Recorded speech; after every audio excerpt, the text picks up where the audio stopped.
What's up, Half Centenarians? We have our resident Dr. Varner. Yes, HCs, we have a resident doctor here. And we have your questions that you sent in from Facebook, Instagram, Twitter. So we are gonna get those questions answered. Because Dr. Varner was here before. If you didn't see his episode, check it out. He is going to talk about some of the things he said then, debunk some myths, talked about the Delta variant and all that kind of stuff. But he was telling us so much stuff. Doctors practice medicine. We need to know some answers. We need answers now. Now. Yes. And we getting them. HCs, we're getting them. Hey, I'm Dr. Geoffrey Varner, board certified emergency medicine physician as well as a crisis and decisions expert. But most importantly, I'm a father as well. Be sure to follow me on Instagram at Dr. Geoffrey, Geoffrey MPH. That's Mary, Paul, Harry. And on Instagram, I do a Medical Mondays as well as a Freestyle Fridays. Hey, let's have some fun. Let's answer some questions. Last time I was here, we spoke about COVID. I had no idea that we would be back talking about COVID again. But now, here we are. COVID again. Let's first start right side the question. We've been at this for over 20 months now. COVID is here. We are in a fourth wave. COVID is wreaking havoc. In fact, the hospitalizations in some areas are the worst it's ever been. We're being impacted by the Delta variant. Let's set that up. The Delta variant is simply SARS-CoV-2. Don't forget SARS-CoV-2, that is the virus. And SARS-CoV-2, the Delta variant, simply means that the virus mutated. And that's okay. Viruses mutate. Just so happened, this mutation has caused this virus to be about 250% more contagious. And it replicates about 1,000 times faster. What that means is, if I put a drop of the old virus, which we call that the wild type, if I put a drop of the wild type in my mouth, and I put a drop of the Delta variant in my mouth, the Delta variant is going to replicate 1,000 times faster. What that means is that for every exposure that someone who's COVID positive, for every exposure to someone, there's more active viral particles. And that plays a role of this virus being more contagious. We are truly in a difficult time, but here's the beauty. Being vaccinated, wearing a mask, and social distancing can save your life. For example, in May, of those who died of COVID, 99.4% of them were unvaccinated. In June, those who died of COVID, 99.6% of them were unvaccinated. And even while we are in this storm right now, most of those who are dying from COVID are unvaccinated. We are in a time where you've got to make some decisions about being vaccinated because it can truly save your life.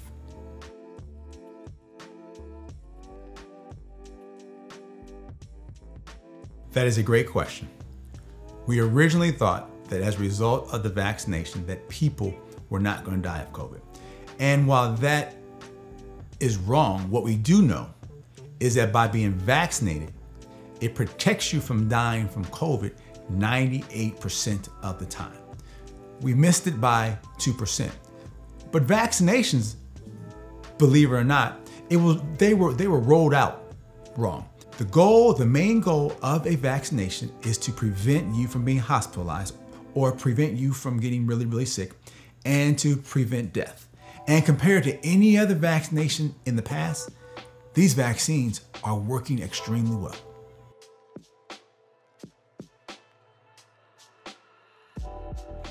Great question. Long haul COVID, it is a real thing. And you contracting COVID as a result of the Delta variant means that you can develop long haul COVID too. But let's define long haul COVID.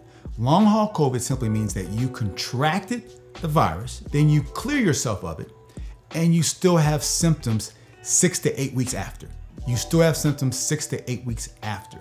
Now, the most common long haul symptoms are shortness of breath, difficulty breathing, coughing, loss of taste, and believe it or not, erectile dysfunction is one of the long haul symptoms, as well as hair loss. What we're now starting to realize that about 10 to 30%, depending on what study you read, of people who were COVID positive, people who had COVID, about 10 to 30% of them are experiencing long haul COVID. It's important not to minimize that. There are a lot of people who have had to go on disability because of their long haul COVID symptoms. And if you never contract COVID, then there's no way you can develop long haul COVID.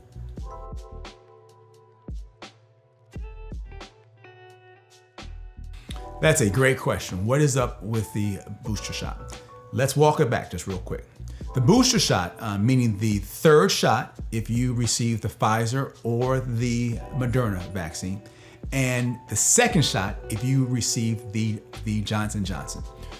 Let's really talk about the Pfizer data because we have a lot of information out of Israel. Israel was one of those countries where they solely use Pfizer. And what their study showed us, once you get your first vaccinated, you slowly decrease your antibodies. What we're seeing that about the 8th month, you're only about 39% protected.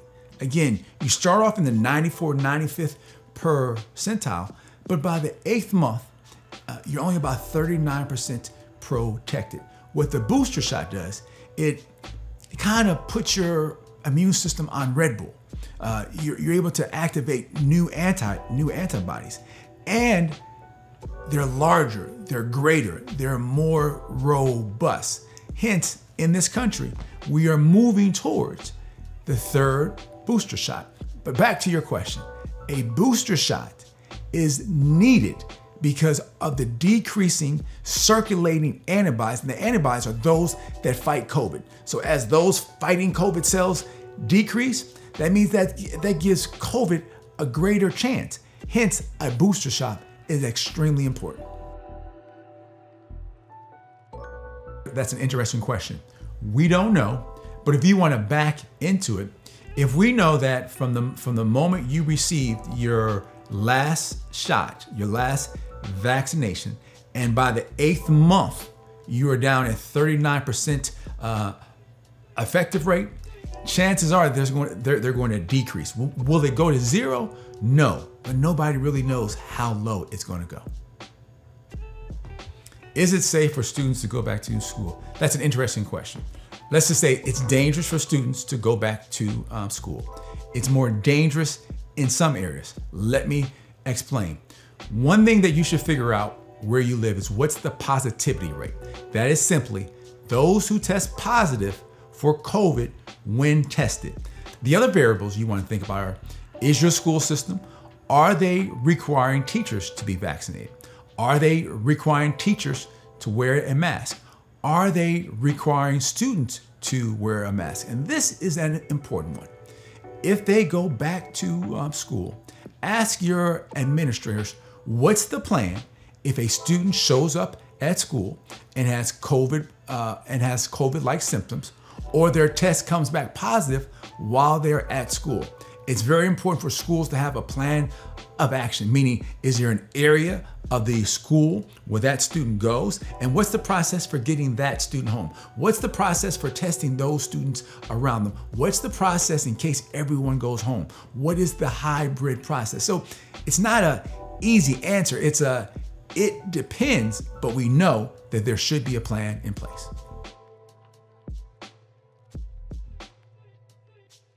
Absolutely.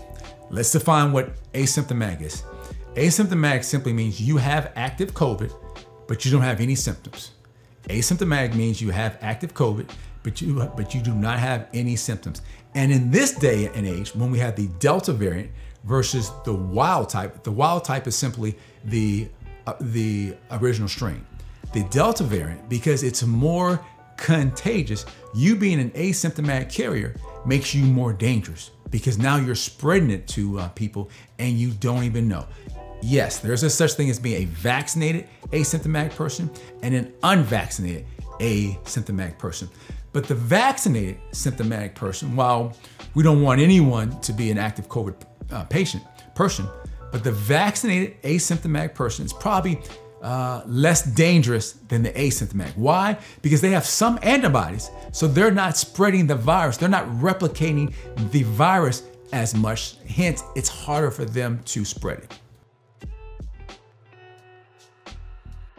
That's an excellent question. And the answer to that is a resounding yes, they can. And the reason why that's such an important question is because early on, we were taught that students and young people don't transmit the virus as easily. But there's been a lot of studies to come out. And recently, this interesting study came out. What it showed is that when someone between the ages of 0 to 3 comes into that house, it spreads quickly than if a teenager brings it in. And if you think about it, it makes sense. Someone between the ages of 0 to 3, they require a lot of help. They require adults face to face. They require someone hugging them and touching them, and therefore they spread it throughout the house faster. Unlike early on, you could have someone COVID positive in the house and you can do your mitigation and put them in their own room and isolate. And most of the time, people in the house would not contract it. However, because of the Delta variant being so contagious, when one person brings that virus into the house, it's very likely that the entire household is going to get it. But rid yourself of thinking that kids and teenagers don't transmit it. They transmit it just as easily and just as frequently as everyone else. Yeah, I just want to do my public service announcement. And that is, of those who are vaccinated, about 55% of them are white. And we're happy for our white brothers, thank God. But only about 15% of blacks are vaccinated. And look, I don't blame black folks for that. I blame the system. I blame the medical system. But it's really about how the healthcare system treats us today when we walk in. The studies are very, very clear. They make us wait longer. They make us see different primary care doctors, and we have the same insurance as our colleagues. They don't take care of our pain. Hence, it makes us very apprehensive about trusting a system that has been proven to treat us wrongly. Let's add this to it. In general, when you want to get a message to a population, you put people who look like them in front of them. If you want to get a message out to senior citizens, you put older people out. If you want to get a message out to Hispanics, you put someone Hispanic out in front of them. Something's changed. If black folks are not the ones who have been vaccinated, why don't I see all the black healthcare workers on national TV? Why don't I see the black healthcare workers boosted up and put in a position where they can access black people who are only 15% vaccinated? Having said all that, I would encourage you to trust the system, and you already do. How do I know? You get your blood pressure medicine, you take that. If you get in a car accident today, you're gonna come to see me in the ER. And what is that? That's the healthcare system. That's science. And I know someone's gonna say, well, I don't know what's in it. Let's be honest, that's a cop-out. Do you know what's in your blood pressure medicine? Do you know what's in that aspirin? So let's not all of a sudden change the bar of we need to know. What you do know is this has been the most regulated and studied vaccine that we've ever had. And for those of you all who are not vaccinated, guess what? There have been over 10 million people in the world who are vaccinated. And this is an important point. Listen to me on this one. There has not been one death caused by the vaccine. Not one. The reason why I highlight that is because if you look on social media, you hear all this, there has not been one death caused by the vaccine. I would encourage you that lean on science. The medical community, we may not have served you well, and I'm sorry, but we are in a crisis of our lives, a crisis that we've never seen before. And one last point, parents, you know who are the most commonly people, who are the most likely people to infect children? Are their parents. Hence, it's important for parents to get vaccinated, and that protects their children. I ask you, I plead with you, trust science, forgive medicine, but we're in a crisis. Get vaccinated. It's been fun. I look forward to seeing you for an update, and hopefully that update will be, we're almost through COVID. Thank you very much.